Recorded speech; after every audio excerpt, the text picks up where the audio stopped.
Gasoline Alley. It's time to do something that's been a long time coming for my 2017 Focus ST. So the STs have always sat a little bit high.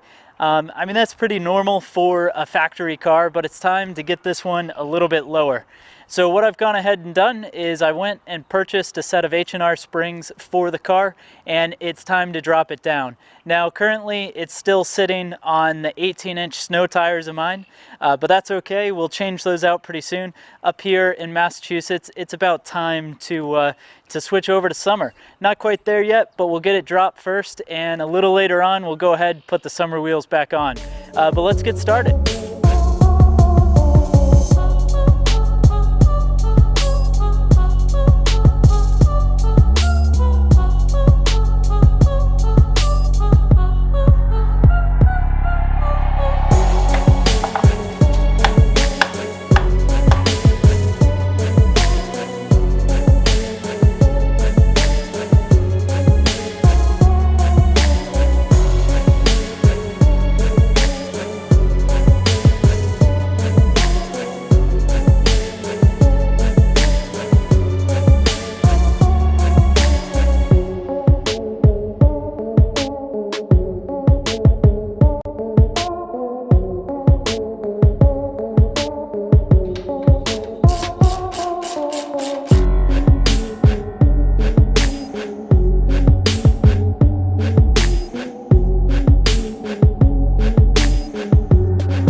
So after the install of the suspension, it's time to talk about my thoughts.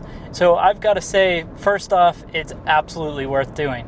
Now, the install took a little bit of time. The front was a little more challenging than I expected, not because of the spring, but it was actually a little bit difficult to get the strut separated from the knuckle on the car. But once I figured that out, the other side went a lot faster. And I've got to say the hard work was worth it. So the first thing to mention, aside from looks, is the car actually rides better. And I think some of that has to do with the progressive springs. I like the way they ride. You know, the car is definitely lower. I haven't had a problem with bottoming out, and where I live actually has a fair amount of bumps as well as potholes and things like that. So the ride quality is improved. The exterior look has improved. And overall, it's a pretty inexpensive mod. Now, I did it with stock shocks. I was worried that it might be a little bouncy. It definitely does not seem to be that way, so that was certainly a positive for me. You know, I expected that. I may have wished that I did shocks. So far, not the case, but you know, I'll update later on in case, you know, that does become an issue.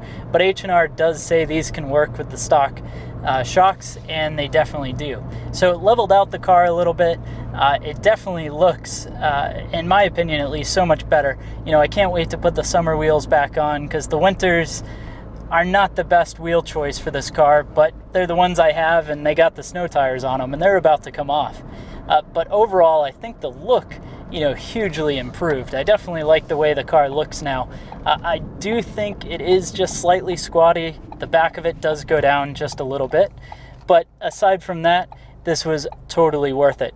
Well, thanks so much for watching this video on the install of these H&R springs. Go ahead and let me know your thoughts down in the comment section below. Hit the subscribe button if you haven't already, and be sure while you're at it to leave a thumbs up if you enjoyed the video. Have a good one.